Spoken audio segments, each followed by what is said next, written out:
All right, let's take a second to really think about how incredibly cozy your life is right now. You've probably got a favorite spot on the couch, right? A fridge full of food and zero anxiety about being chased down by a prehistoric beast on your way to the bathroom. But our ancient history, totally different story. It was this brutal, precarious reality where survival was just a high stakes, everyday game. So, in this explainer, we're going to trace the extreme survival story of humanity, focusing on the absolute deadliest bottlenecks that nearly wiped our entire species off the map forever. Look, on one hand, we've got you today, maybe nursing a little snack addiction or a mild caffeine dependency, which is totally fair. But if you trace your family tree all the way back, past the powdered wigs and the chainmail, you eventually hit the guy on the right, your ancient ancestor. He's squatting in the dirt, chewing on a beetle, basically just trying not to die before sundown. No name, no shoes, and absolutely no idea that you exist. But here's the crazy part. If that guy, or literally anyone in the thousands of generations of your ancestral chain, had tripped at the wrong moment, or gotten eaten by something toothy, or just didn't reproduce, poof, you wouldn't exist. You are only here because thousands of people before you stubbornly refused to die when they probably should have. Actually, I love how this quote sums it up. You aren't just lucky. As it says right here, you're the byproduct of violent coincidence and stubborn biology. So let's dive into the rest of this explainer and count down the 5 deadliest periods in human history, the eras that put that stubborn biology to the ultimate test and came terrifyingly close to ending the human story before it really even started. We're ranking these from merely horrifying all the way up to near apocalyptic. Kicking things off at number 5, the Ice Age, or basically a giant frozen wasteland. So picture this. Around 20,000 years ago, during the last glacial maximum, Earth was not exactly a great vacation spot. Massive ice sheets, some of them up to 2 miles thick, just smothered huge chunks of North America, Europe, and Asia. And we're talking about a massive drop in average global temperatures, a plunge of about 10 degrees Fahrenheit or 6 degrees Celsius. Now, that might not sound like a ton, but it was enough to turn most of the planet into a giant, unforgiving freezer where finding dinner was basically a rumor. I mean, just think about your daily routine back then. You're trying not to die of hypothermia while hunting woolly mammoths, which, by the way, are 6-ton animals the size of school buses, and your weapon is literally a sharpened stick. Plus, you've got to dodge massive predators like the cave lion. Home was probably a damp cave or a hut built entirely out of mammoth bones, and you're sharing it with 40 of your least favorite relatives. And if a mammoth or starvation didn't get you, a simple scratch would. Zero antibiotics, zero vaccines, you basically just chewed on a random plant and hoped for the best. Yet, despite all these absolute horrors, humans adapted. We mastered fire, we invented better tools, and we even found the energy to create stunning cave art, like the paintings at Lascaux. Moving right along to number 4, the dawn of agriculture, also known as a brilliant mistake. So, about 10,000 years ago, humanity made what felt like a genius move. Stop running 400 miles away from the mammoths and just make the food grow right where we are. Makes sense, right? Well, actually, it was a massive trap. By swapping that nomadic lifestyle to settle down in permanent villages to plant wheat and barley, we essentially built a pipeline to disaster. Living shoulder to shoulder in one spot meant diseases could suddenly tear through a community like wildfire. On top of that, their diet totally crashed. They traded a really diverse hunter-gatherer menu for one with way less protein and huge vitamin deficiencies. And here's the kicker.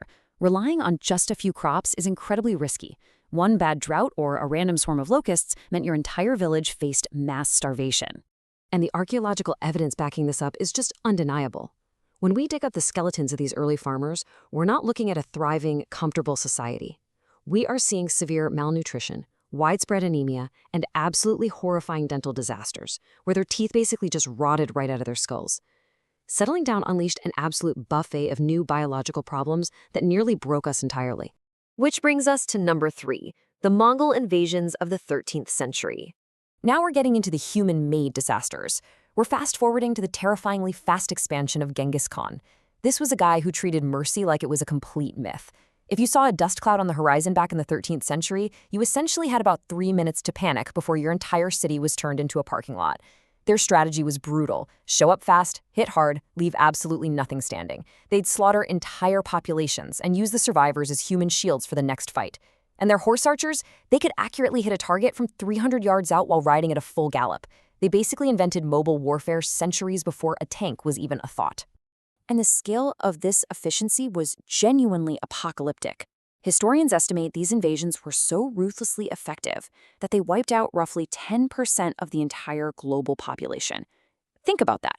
1 in 10 people on Earth just erased. In a time when the human population was already pretty tiny and fragile, this was a staggering blow to our survival. But of course, biology had to make a comeback. Coming in at number 2, the Black Death, a true biological wildfire. Fast forward a bit to 1347. Europe gets this lovely little biological package from Central Asia, courtesy of some highly motivated fleas, and things go downhill incredibly fast. This was the bacterium Yersinia pestis. It hitched a ride on rats, fleas, and humans who, let's face it, had absolutely zero concept of personal hygiene. Catching it was terrifyingly easy. A handshake, sharing a cup, or just breathing the same medieval air. And the symptoms? Awful. Giant swollen lymph nodes, high fevers, vomiting blood, and usually a really fast death. And the medical response was just comical. Peak medieval science was doctors walking around in creepy bird masks stuffed with flowers, essentially trying to vibe check the plague away. Spoiler alert, it didn't work. The devastation here is hard to even wrap your head around. It tore through cities with unimaginable speed, collapsing whole economies and leaving countless villages completely abandoned.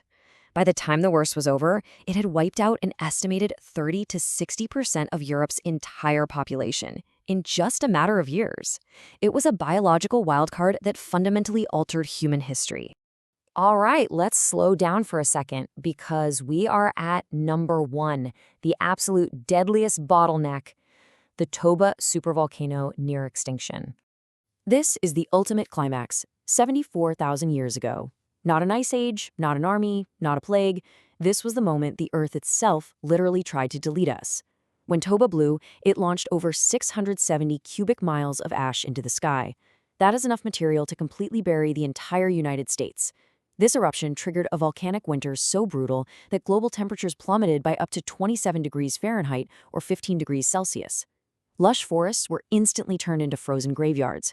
Rivers dried up, entire ecosystems just collapsed overnight. And then the sky went dark. Estimates suggest the ash blocked out the sun so completely that the Earth was plunged into absolute darkness for 6 to 10 years. Just let that sink in. Early humans, who were already struggling to find enough calories on a good day, were suddenly living their entire lives in the pitch black, freezing and starving. Imagine waking up every single day thinking it was the last day anyone on Earth would ever see the sun. The food supplies vanished. Animals died, plants withered, and humanity was pushed right to the absolute brink of extinction. Take a look at this number. It is estimated that the total human population on the entire planet dwindled to fewer than 3,000 shivering individuals. That's literally the size of a small high school, representing our entire species. In science, this is what we call a genetic bottleneck. But think about what it actually means for you and me. Every single person alive today, all 8 billion of us, likely descends from that incredibly tiny, desperate handful of Toba's survivors. They had no crops, they had no animals, they had no sunlight. But against literally all odds, they held on. You only exist today because that impossibly small group of ancestors refused to give up when everything else on Earth did. That stubborn biology won out. Which brings us to our final thought to wrap up this explainer. From the freezing hazards of the Ice Age, to the brutal traps of early farming, the terrifying efficiency of the Mongols, the absolute devastation of the Black Death, all the way to the suffocating darkness of the Toba supervolcano, you survived it all through them. You are the miracle your ancestors fought mammoths for. You are the ultimate byproduct of violent coincidence and incredibly stubborn biology. The only question left is, what are you going to do with it?